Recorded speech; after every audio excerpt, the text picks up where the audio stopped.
We've all heard the narrative before. Your kid goes off to college and immediately abandons their faith. They find themselves falling into all sorts of temptations, and crazy things happen when they get onto the college campus.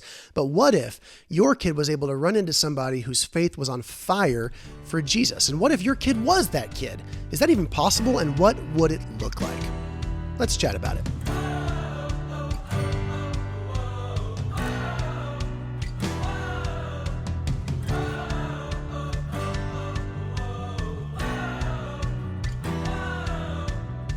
Welcome to Clear Creek Chat. That's Chat with two T's because this podcast is coming to you from Chattanooga, Tennessee, and is a ministry of the Clear Creek Church of Christ. In each episode, we gather together a couple of our friends to talk about issues that touch our lives locally, but also have a broader implication for the kingdom of God. My name is Mitchell Halstead, and today I'm joined by my friends CJ Conley and Alei Bullington. Glad you guys are here with me today. Glad we're here.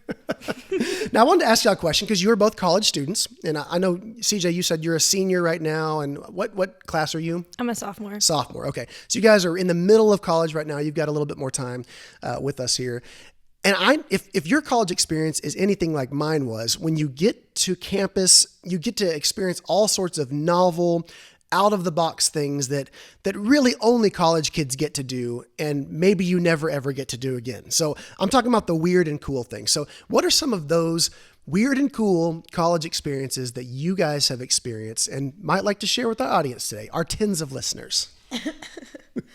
I definitely feel like a really unique thing that we do is you eat food at all hours of the day. Like you might start eating food at 8 a.m. when you're on your way to class, and then you'll stop eating food at 8 a.m. the next day because you never went to bed.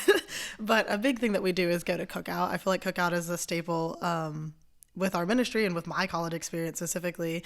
But on nights where you're feeling especially down, like you're doing school and it's just really difficult, we go to cookout and we triple dog dare you to order the triple dog dare, which is the cookout tray with a hot dog and then a side of a hot dog and then another side of corn dogs. And you have to sit there and eat all of it. You have to eat all of it or else you haven't completed the triple dog dare. That kind of sounds disgusting. It's something that I've done, and I probably will never do again. I'm not doing that again. Why the emphasis on when you're down? You have to get triple dog dared. I feel like it's just the most, you're down when you will allow yourself to eat like 7 hot dogs. When you've reached such lows. And it's like 3 o'clock in the morning. Like, what else are you going to eat? Oh, naturally. That's one thing that I definitely sort of miss, but also not at all, is like the just never sleeping at all. My body requires that now. Alei, what about you? We started a tradition last year at beach trip, where we take all of our mattresses or air mattresses at whatever cabin we are, and we just slide down the stairs on them. And we have had many of an injury, but it's very fun. I mean, it sounds like a logical thing to do. You've got the mattresses, you've got the staircase. What else are you going to do, honestly? Sleep? No, not on the mattresses, but ride them down the stairs. Right. Absolutely. Do you put a barrier up at the bottom? We put a lot of pillows. That's good. They move, but we try. You just reset in between. What's your record for most people sliding on one mattress down one set of stairs? 3 or 4. I don't know. This last trip, we had people slide down in sleeping bags, and that was fun. So that was 2 people in a sleeping bag. Incredibly painful. It was. Because stairs aren't smooth. I don't know if you I hadn't realized are that. aware of that. Yeah. Oh, okay.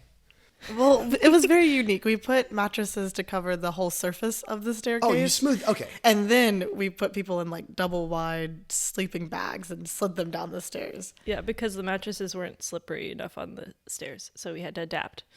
We'll just make sure to not report any of this to our insurance company. I'm sure they're not listening. They're probably not amongst the tens of listeners. All right. Well, the reason that we brought you guys on this podcast today, we've interviewed a lot of different people from our church, from some of our ministers to some of just our volunteers and people that attend here. And our goal is always to find new and interesting ways that people are taking our church's mission, which is to reach the next person for Jesus, how they are doing that with their life experience, with their skill set, with just the facts of where they find themselves in life. So, but you guys, of course, as college students, and I should say, are also part of our Campus Missionaries leadership team. Y'all are campus missionaries. And so y'all have, put yourself out there to be part of that mission, and y'all are accountable to that with our college team.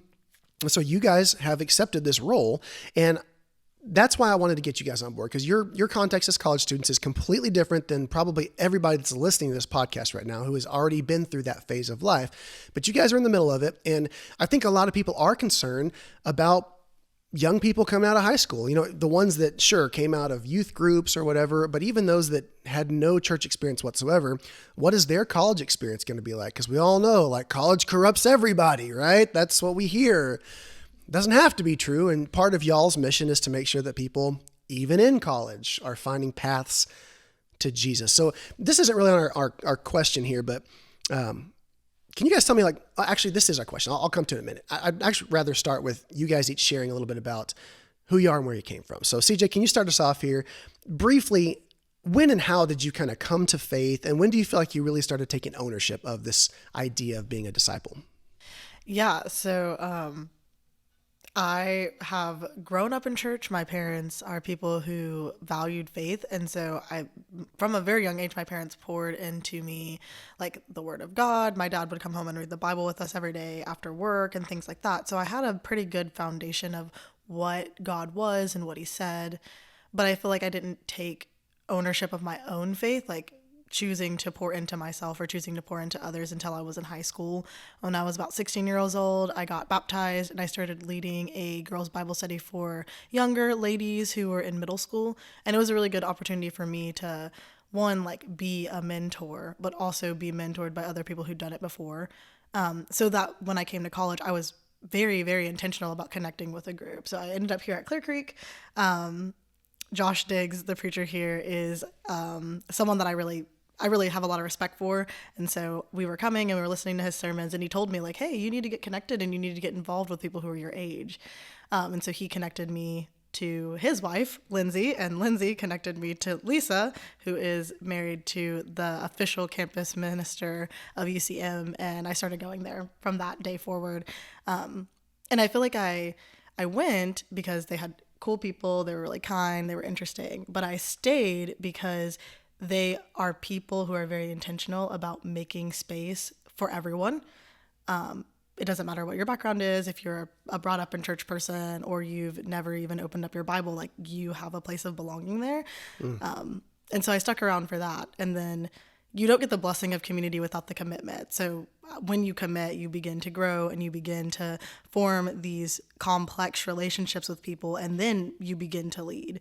But it's a process, like, it takes time. And I feel like that's kind of how I got to where I'm at, sitting in the creek recording a podcast.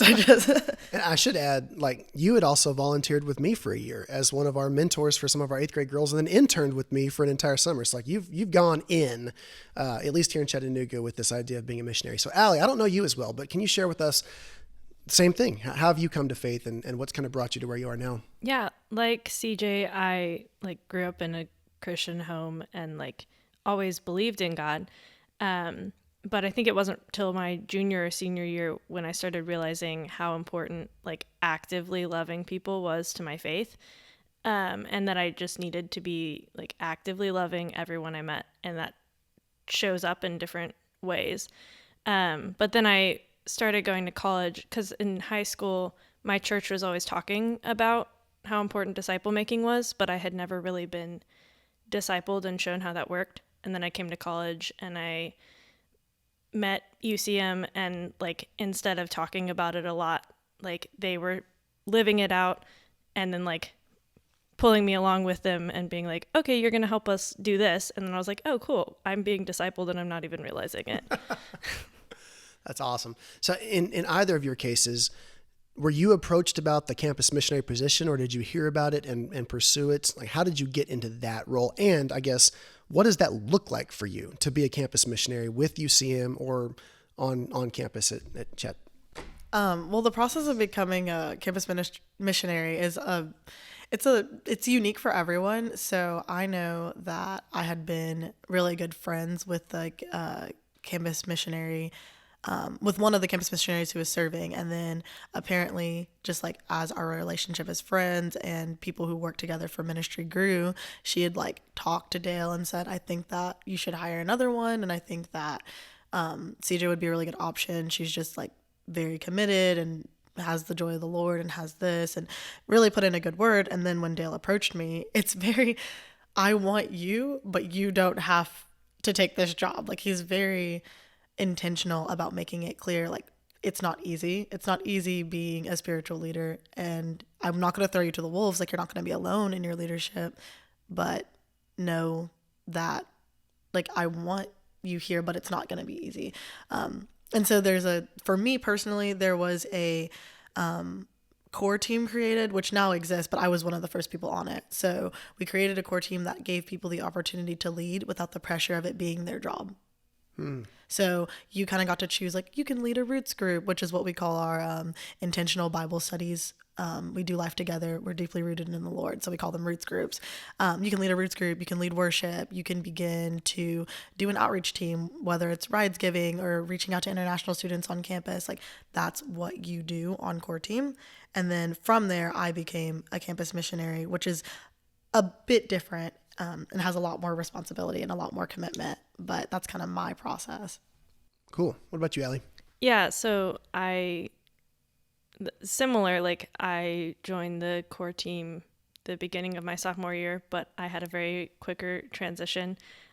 So like a month into being on core team, Dale was like, all right, you want to be a campus missionary? And there wasn't pressure, but it was kind of something I was already doing a lot of the work. And so it was just like, okay, now I'm going to walk alongside you and like teach you how to do it right. And also you'll get paid. So is this kind of a weird flex on CJ's slower process of becoming a campus missionary? It was a little quicker for me, but I think there was just, she needed some more support because there was a lot going on. And CJ did? Yeah, I didn't really expect you to address that. I was serving as a campus missionary by myself. So when I transitioned into being a campus missionary, there was already 2. So we had a team of 3 intentional leaders and then a smaller core team of 3 or 4 people. And then the following semester, everyone who I'd been serving with as a campus missionary graduated. And so I was by myself as a junior being a campus missionary, and I had a core team of 5 people maybe. So I still had a really great core team, but I was serving in that position by myself. And then Dale asked me who I thought would be a really good person to come alongside. And I was like, well, me and Alei have been doing all these things together for a while. And unofficially, right? Yeah, right. Very unofficially. But she partnered with me. Normally a campus missionary will partner with someone on core team. Sure. So it made a lot of sense. And I was like, I think she'd be a really good campus missionary. And so she had a lot of time in training as a campus missionary. Yeah. So you got to, in some sense, at least as far as the role goes, you sort of discipled her into campus missionary status, sort of. Yeah, for sure. I think that awesome. My favorite moment was we'd driven to the Target, and I was like, I'm so sorry. The one Target. Just the Target. There's not another one. And as we're driving down the road, we see this lady, and she is very, very pregnant, and she is very, very homeless. And it breaks my heart. And I'm like, Alei, I'm so sorry that I have to do this, but I have to take care of this lady. So we go, and it's a very dangerous intersection. The Target in Hickson, where there's just a bunch of cars. Oh, yeah. That's this where I live. Very pregnant lady is on the side of the road. And so I'm like, man, I have to go talk to this lady. So we talk to her, and we ask her, what do you actually need? What is the case? And she's like, well, just dinner for my family and diapers for my babies. And I was like, absolutely. So we went in, and we were buying groceries for this lady and doing all these things. And we were hearing her story, because we didn't just go in and take a grocery list. We walked with her through the store, and we got to hear about each child, and we got to hear the things in the system that were really causing her to be in this position. Sure. She couldn't get the birth certificates of her children because they weren't born in Tennessee.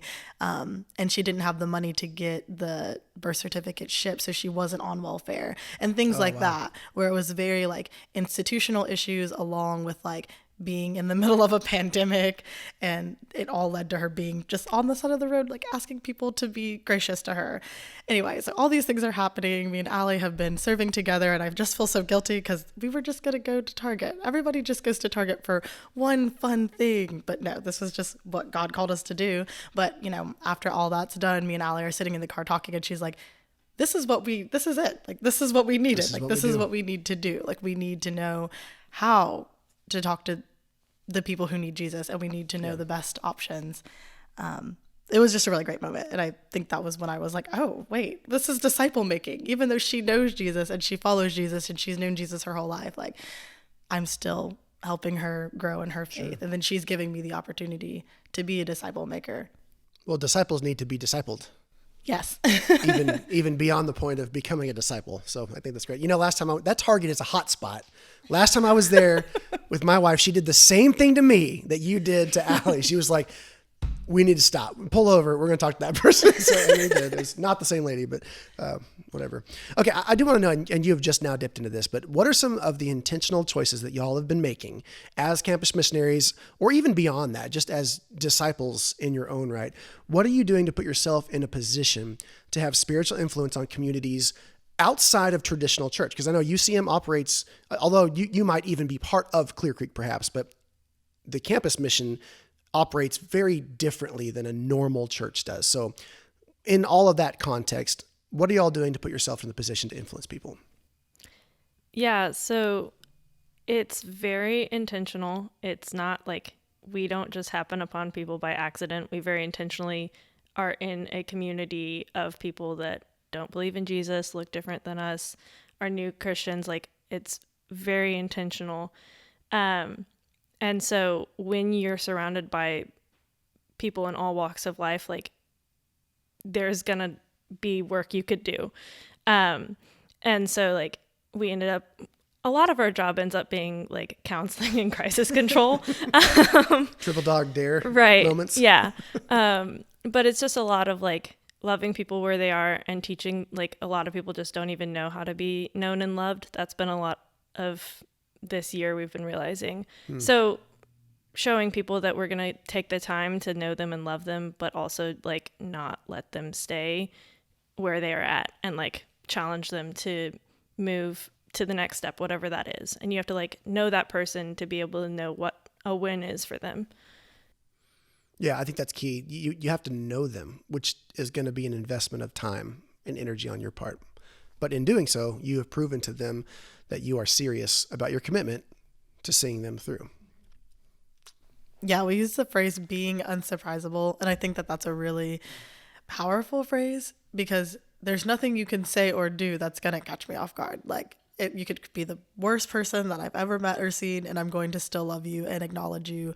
And that doesn't mean we validate the poor choices that you've made or you are making or you want to make in the future. It just means like, I'm not surprised. And you could be the best person. You could have, followed the entire law of Jesus and walked with him since you were born. And I'm just not surprised. Like, you still have room to grow. So that unsurprisable thing of like, you will still be known and you will still be loved and you will still be challenged to take your next step. And I think that our roots groups really dive into that because, like we said, like, they're intentional community groups. So they're relatively small. I have the biggest roots group and it's not more than 7 people any given week. And why is that? Why keep the group small? In order for someone to be known and loved, you have to have the time to know and love them. And you don't have time to love 17 people once a week. It's fair. It's just not possible, especially since like in my roots group, in all of our roots groups, we definitely check in with people every single week. We use the Discovery Bible Study. So we don't just read the word, we talk about the word, and then we have a goal each week. Mm-hmm. And those goals are highly personal. There are people who are like, I'm going to call my dad this week who I haven't talked to. Or, I'm going to help a homeless person and I'd love to grab these 3 people and go meet with this person. Whereas in a group of 17, the person who has weird parent issues isn't probably going to share as much. So it's much more intimate, our roots group style, but also getting them deeply rooted in the faith. So they know that it's not just like, we're all really good friends and we have coffee once a week. It's like, we all are intentional about community and we want to grow in our faith with Jesus. Yeah, and in the Discovery Bible Study, it's the I will statements. Like you basically, if you're going to do it the way they recommend it, you are going to walk away having said, I will do this based on what we just discussed. And very actionable, right? Yes. And it's also built in accountability. You're supposed to talk about it the next time around, right? Exactly. And if you didn't do it, then someone's going to call you on it, which is also easier to do in a small group rather than a giant group of people. I like your unsurprised thing. I don't know that I've ever said that to somebody, but that's sort of in the youth minister circle as well. Like I heard a youth minister one day when I was younger say, never let them see your shock. When a kid comes to you and they drop a bomb, it's like, never let them see your shock. Like act like you've heard this before, because it helps them realize, okay, I'm not a freak, which is how a lot of kids and just anybody feels if they're going to confess something. They feel like a freak, which is why they haven't told anybody yet. But if you say, yeah, okay, you're a human, so am I. Let's see how we can move on. I think it just puts people at ease more. I don't know. All right. So surely y'all have seen some ways that God has blessed your efforts in this. A lot of times we refer to it as wins, and they can be really small. Like it doesn't have to be that you just baptized somebody yesterday. It could be a small step somebody takes, or maybe you've seen one of your peers on a core team or in a roots group, do something they've never done before, like offer to pray or say something that is confessional or whatever. How have y'all seen your efforts been rewarded? How have you been blessed by what God has called you to do and been faithful in that?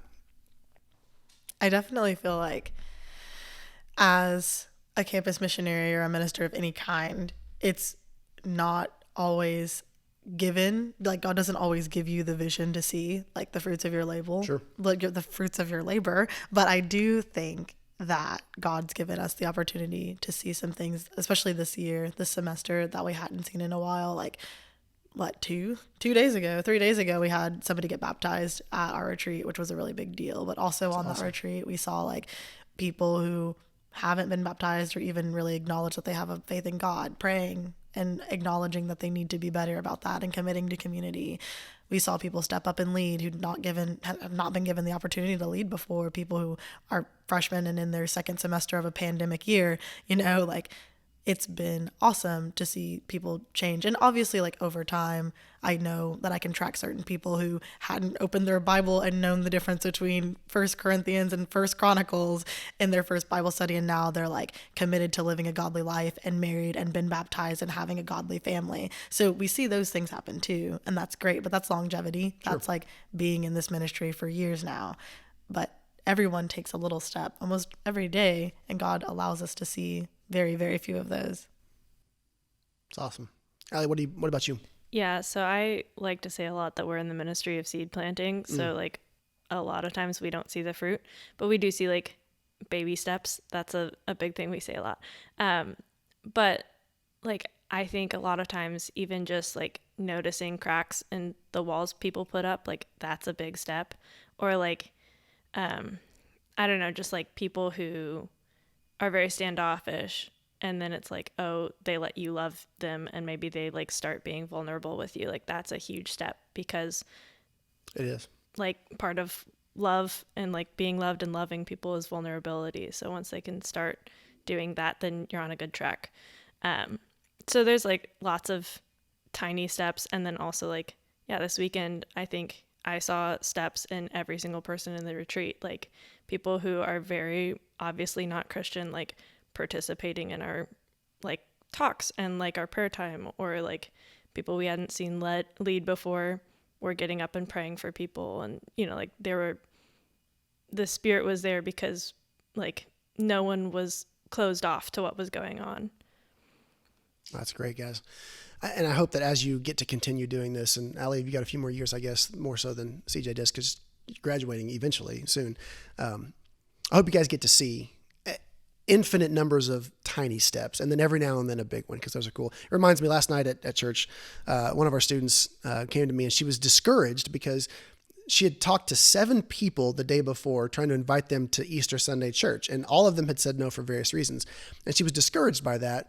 And in my head, I was thinking, the win is that you talked to 7 people about something to do with your faith. And I was trying to encourage her and like, yeah, maybe they said no this time, but you are taking an active step. And like that, I celebrate that as a win.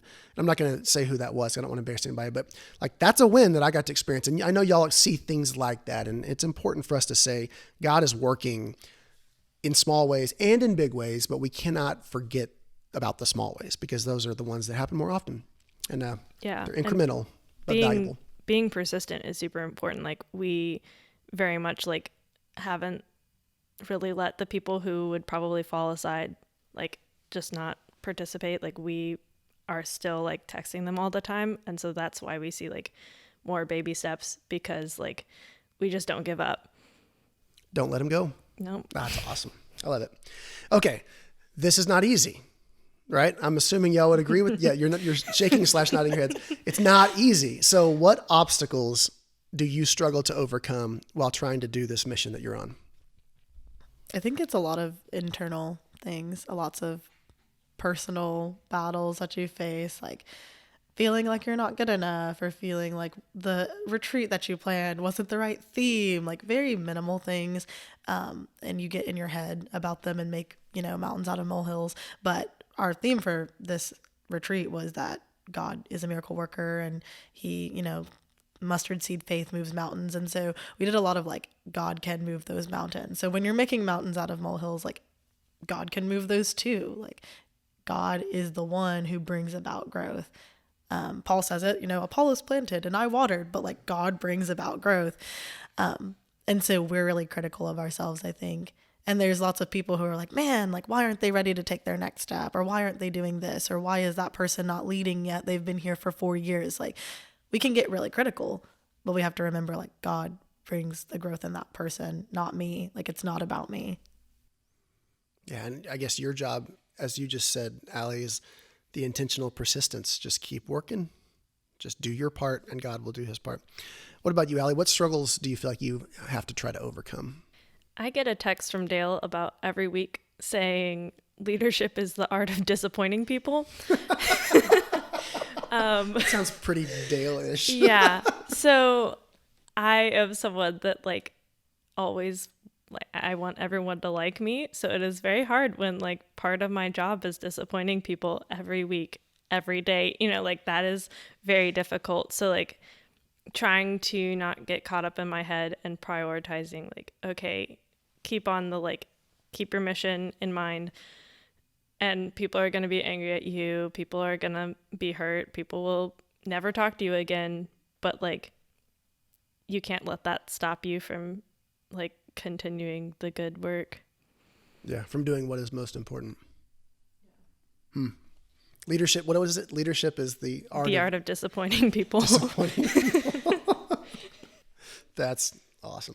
All right, so y'all are clearly very involved in the discipleship efforts through your work with UCM, but you're also right in the middle of becoming adults yourselves. You guys are right in that 20 range, right? So what would you just say to people listening that might feel that reaching people for Jesus and disciple making is either someone else's job or that they're not equipped to do it themselves, or maybe that it's just far more complicated in the real world compared to what a person in college would experience? I don't know if you've heard that before. Yes, all of the above. All of the above. I definitely feel like in college, you are the most similar to Jesus than you have ever been in your life. Oh, okay. That's the first thing that you need to know. Jesus was a young man who hung out with a bunch of his bros and talked about Jesus and talked to other people about Jesus and did incredible things. And when you think about it that way, that's my college experience. Like I am a person who loves God and wants to do his will, and I do it with all of my friends. That's the college experience if you know Jesus and you love Jesus and you want to be like him. So in college, you are the most similar to Jesus than you have ever been before. I've never heard that before. That's a cool perspective. All right, sorry. I also feel like people who think it's someone else's job, okay, you can believe that. You can believe that it's someone else's job. But if that's the stance that you choose to take, I challenge your faith. Like, do you have an authentic faith in God? Because our command, like his number one command is like, love me and love others. And you're just not loving other people if you're not leading them into an authentic relationship with the Lord. So I just like challenge everyone to like think about that. Think about what your walk is, what you believe. your faith is. And then the last thing about it being so much easier in college, it probably is a little bit easy. It's easy because I have my friends and I have this community, but also I was intentional about making this, and I'm coming really close to graduation, and every single thing that I think about is what group of people I want to be around next. Like, do I want to be in corporate America and working for big businesses? Like, do I want to do that? Do I want to keep it small? Do I want to work for the church? Like, what direction am I going in, and what people need to know about Jesus in those spaces? Yeah. And it would be just as easy for you to not engage in the mission of Jesus while in college. So it could go either way. What do you think? Yeah, I think distraction and discouragement are like the biggest enemies to us, like moving forward in our faith. And like that's as real in college as it is in work. And it doesn't just happen by accident. So like, I don't know, the idea that like, oh, it's harder in the real world. A lot of people think like, oh, how do you have like such different friends from me? Like, I can't do that. I'm like, it was very intentional. And if you don't have those friends, you could. So like, just be very intentional about the people you hang out with. I find it so much easier to like make disciples when I'm around people who don't look and think like me. Because when I was in a community of everyone who is supposed to believe and like think the same, the idea of me like challenging them to do more, like that meant I wasn't thinking like them. And so like I wasn't right. So like having a very intentional, like different community is extremely important. And like, yes, that might be easier in college, but I just think there's like the longer you wait, the harder it'll be to start a habit. So like, why put it on other people? I don't know. Like, well, one thing I've heard you guys say several times throughout the course of this conversation is the idea of intentionality. Like whatever your context is, if you're a college student and maybe you are surrounded by a diverse group of people by the fact that you're in class with them or on campus with them, you still have to be intentional or it's not going to happen. You can easily choose friends that are exactly like you and don't require any, quote unquote discipleship.